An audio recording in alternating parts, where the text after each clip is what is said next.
Bakit mo sasabihin na ikaw ay aarestuhin? Sino ho ang sinong alagad ng batas o kung sino man pong maaring dumampot no dun sa iaaresto, ang ipangangalandakan pa. O arestuhin ka namin. O di nakapagtago yun. Diba? Minti ka mga kukutin nyo, kakikitid eh. May nagtanong sa akin, attention from the legal office of attorney, civil, criminal, and family law litigation. Due to your neglect in repaying your loan, you have been charged with the following offenses. Crime of estafa under Fraud Section Article 315, breach of contract, and Article 318, deceit or deception. Republic Act 8484, collection of sum of money or small claims. These charges are being pursued at the highest level in the Regional Trial Court of Taguig, Branch 70, under the oversight of presiding judge. Your subpoena from the Regional Trial Court will be sent on Wednesday, September 11, 2024, between 8 a.m. to 4 p.m. Failure to attend may result in a judicial writ of execution, legal arrest issued by the presiding judge, leading to the potential arrest at your current location or the address provided during the loan application. If your co-maker is found complicit in your debt, they may also be summoned as a witness. Alright, maraming salamat po no dito sa pinadala mong katanungan ka, Johnny, no? Okay, pipilitin ho natin no na maliwanagan po tayo dito sa ipinadala nyong katanungan, no? Pero bago ho natin sasagutin, imbitahan ko muna sana kayo na pakisuportahan po sana yung aking mga social media accounts sa YouTube, Facebook, and TikTok. Okay, disclaimer lang po, no? Hindi po ako abogado. Okay, ako po ay maniningil. Meron lang po tayong konting nalalaman sa mga batas dahil dati tayong sumasama sa pagsasampaho ng mga small claims cases. Nagpapail po tayo ng mga kaso. Sumasama po tayo sa abogado, so medyo may natutunan po tayo ng konti. Ngayon, kung when in doubt, magtanong ho kayo sa abogado.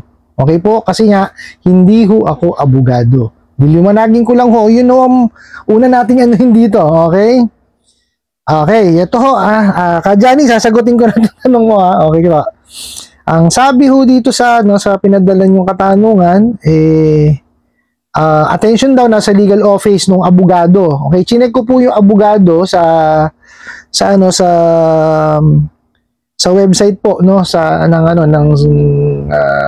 Supreme Court. Okay? Legit naman yung abogado. Okay? Hindi ko lang alam kung alam niya ho na ginagamit yung pangalan niya o kung siya ito. Okay po? Tapos, chinek ko rin po yung judge hindi po nag-i-assist. Okay? Niliwanag ko lang po ito. Ngayon, ayon po dito, due to your neglect in repaying your loan, you have been charged with the following offenses. Okay, liliwanagin ho natin to. Ang sabi po, neglect. Okay? Nakalimutan, napabayaan, yun po ang ibig sabihin ng neglect. Okay. Bakit ho, ang isasampa nilang kaso ito? Okay? Crime of estafa.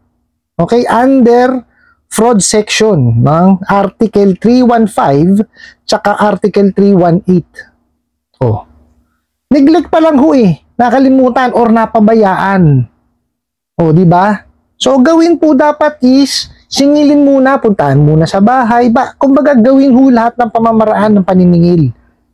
Okay? Bago ho sabihin yung ganito.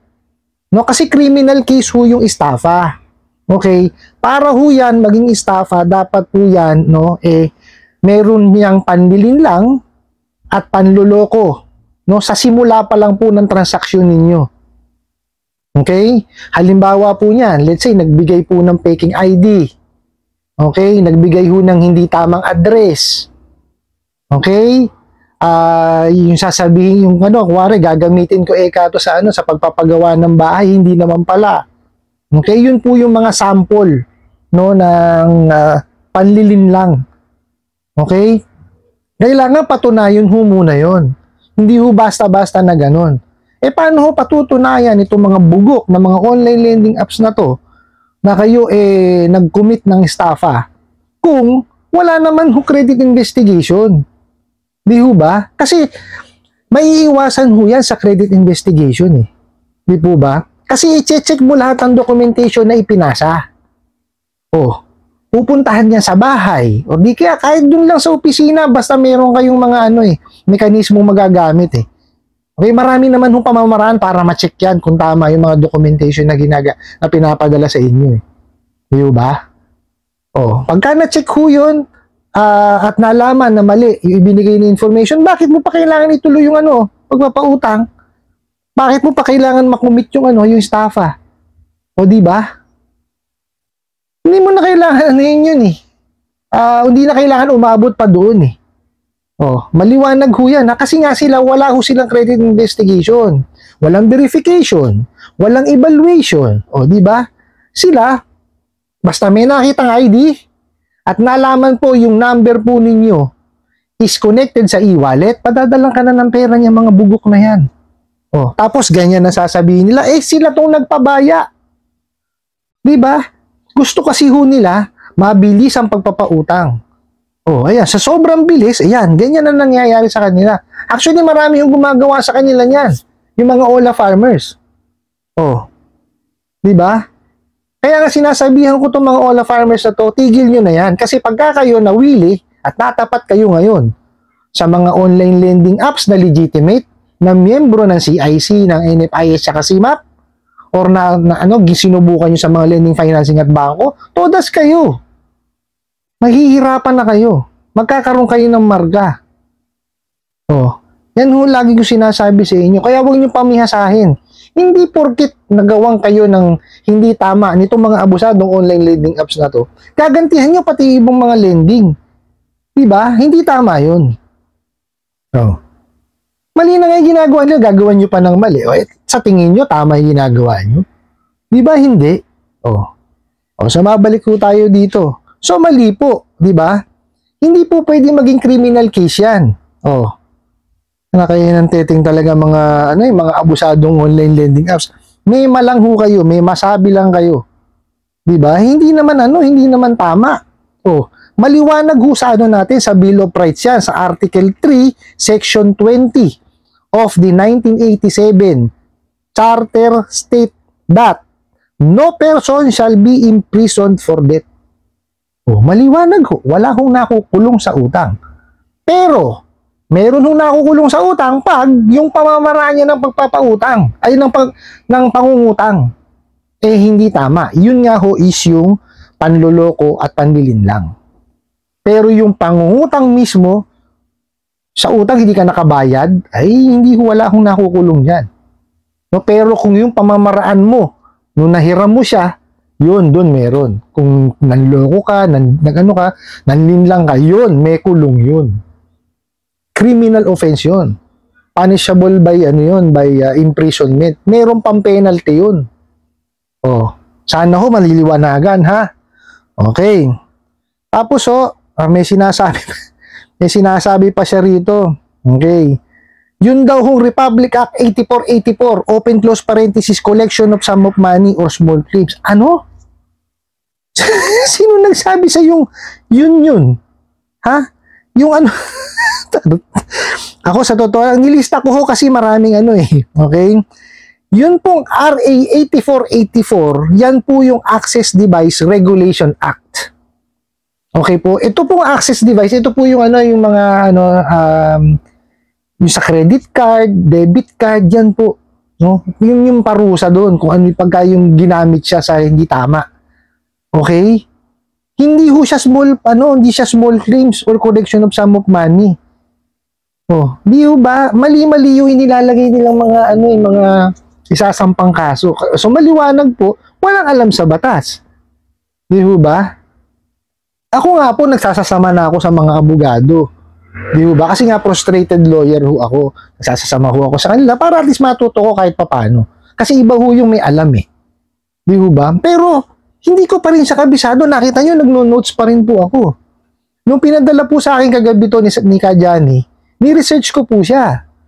No? Although may idea ako, pero kailangan ko pa rin siyang i-refresh kasi hindi naman ho ganun-ganun ng batas eh. Kaya nga ho, ilang taon pinag-aaralan ng mga abogado yan. Ano po? Actually, ayoko siya talagang itakel asin yung batas na ano, kasi nga ho, hindi naman ho ako abogado, wala ho akong karapatan na i-discuss siya na word for word batas, hindi eh. Based on my experience yun po, pwede ko siyang i-discuss, kagaya ho na sinasabi ko sa inyo. Okay, sana lang humaliwanag kasi may mga nagko-comment, di ka naman ka-abogado. Totoo, hindi ho ako abogado, maniningil po ako. Pero meron ho ako naiintindihan sa batas. Kaya nga ho ako, ang ginagawa ko po, no, is, para lang humaliwanag kaya ako gumagawa ng videos is, para ho kahit papaano is matutunan ng ating mga kababayan yung mga nakakasaklaw na batas po, no, sa pagpapautang at paniningil. At lalong-lalo na po, no, kahit papaano maibsan po yung mga nararamdamang anxiety, depression nitong mga kliyente ng mga online lending apps, yung mga inabuso nila. Kasi napakahirap po noon eh, tinotorture yung utak.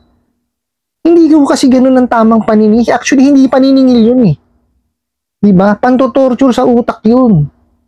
Oh. Diba? Sana lang ho maliwanag. Hindi ho ako nagagaling-galingan. Okay? Lahat ho na sinasabi ko dito is based on my experience. Okay? Hindi po pwede kung maggawa-gawa lang dito. No? Nagre-research po ako. Okay? Hindi ho basta-basta na. Hindi ho ako sabi nga ni Kajani, hindi ho kwentong barbero ginagawa natin dito. Okay po? Okay, Kajani, sinasagot ko to Okay. Tapos po, ang nakakaano pa rito,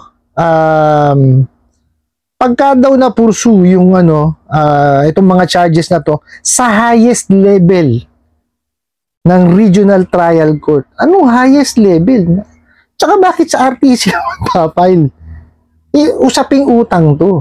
Sa small claims. Diba? Sa lower court.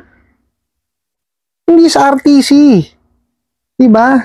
Kayo kasi may mapanakot lang kayo sa mga kliyente ninyo. Yan, maliwanag na pananakot to eh. Diba? Kasi kalimitan ng mga nanghihiram sa mga online lending apps, hindi naman talaga yan nagbababasa. Diba? Ano yun? Tawag dito, real talk lang. Okay, kaya nga ako gumagawa ng mga ganitong content para at least ma-educate po sila.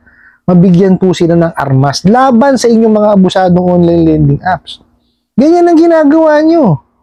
Oh, diba? Kung ano-anong mga pinagsusulat nyo rito, wala namang katuturan. Oh, Staks Mariosep. Tapos, yung sabina daw po, galing ng RTC, ipapadala sa Wednesday. Okay? Bakit sinasabi mo pa? Di ba? Tsaka hindi ganito ang tamang mayroong proseso ho yan eh. No? Mini-mail po yun o pinapadala ng sheriff yan. Hindi yan ganyan basta-basta na anak kayo ng teteng. O, tapos ito pa. Failure to attend may result in judicial writ of execution, legal arrest. Ano yun? Kasi po, ang writ of execution, ito po yung, kaya nga writ nakasulat of execution. Ito po yung pag-uutos ng korte po na makapag-garnish. Bakit may kasunod na legal arrest? Di ba? Anong ibig niyong i-imply? Kasi there's no ni-research ko siya kanina, there's no such thing as judicial writ of execution, legal arrest. Okay? Maaari po siguro gusto nilang dito is mag-execute ng warrant of arrest. Baka ganun, o di ba? Kasi gusto nila yung medyo mahirap intindihin, no, para matakot kagad yung kanilang kliyente. No, kaya nga ako lagi ko sinasabi sa aking mga nanonood, mga manonood po is i-research nyo po, nandyan naman na po si Google. May telepono naman tayo. Lahat po halos ngayon ng tao naka-smartphone na. Di po ba? So i-research nyo po, ano ba ibig sabihin ng judicial writ of execution, legal arrest? Di po ba? Sigurado walang lalabas eh. Wala akong lalabas. Makukonfuse si Google sa kalokohan itong mga online lending apps na to. Di ba? Maling-mali ho eh. Tapos, isasabihin nila, leading to potential arrest at your current location or address provided during the loan application. Bakit mo sasabihin na ikaw ay aarestuhin?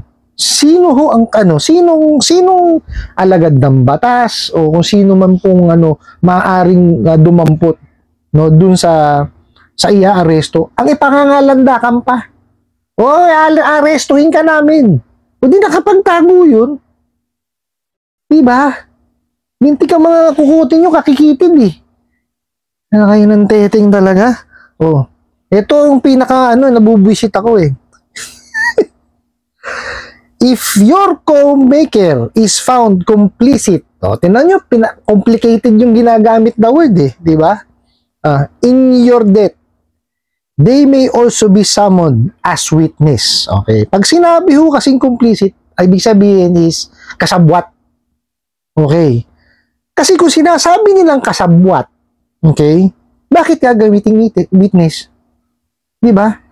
Kasi kung, di ba, ganun lang ang kadali yan, sentido common eh. Pag yung kasabwat, di ba, hindi yan po pwedeng gawing witness. Agad. Okay? Not unless yan, mag-request yan na, sige, itutuga ako na lang, ganito, ganyan. Kayo agad, sinabi nyo, gagamitin, yung isasamon para maging witness. Kasabwat niya nga, dapat yung akusado rin. Tama ba ako doon? Di ba? Kasi kayong mga abusadong online lending apps, kung ano-anong malalalim na salita ginagamit nyo. Di ba? Kung ano-anong batas ang pinaglalagay nyo. Di ba? Mali-mali naman. Kayo ng teteng. Utang pa lang po na hindi nabayaran. Okay? Hindi po pwede maging estafa yan. Not unless na napatunayan nyo po, na kayo ay nilinlang or niloko ng inyong mga kliyente.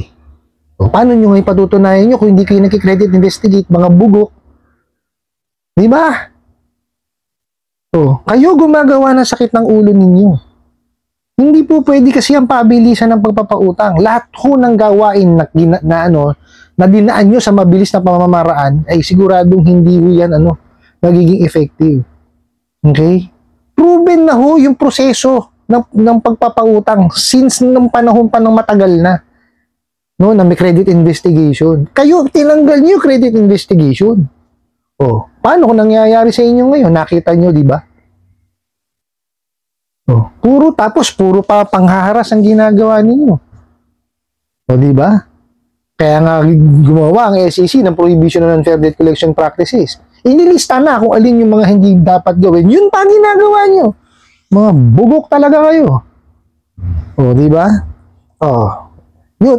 Kadyani, I hope nasagot ko tong katanungan, At sana kahit papano makatulong. Okay?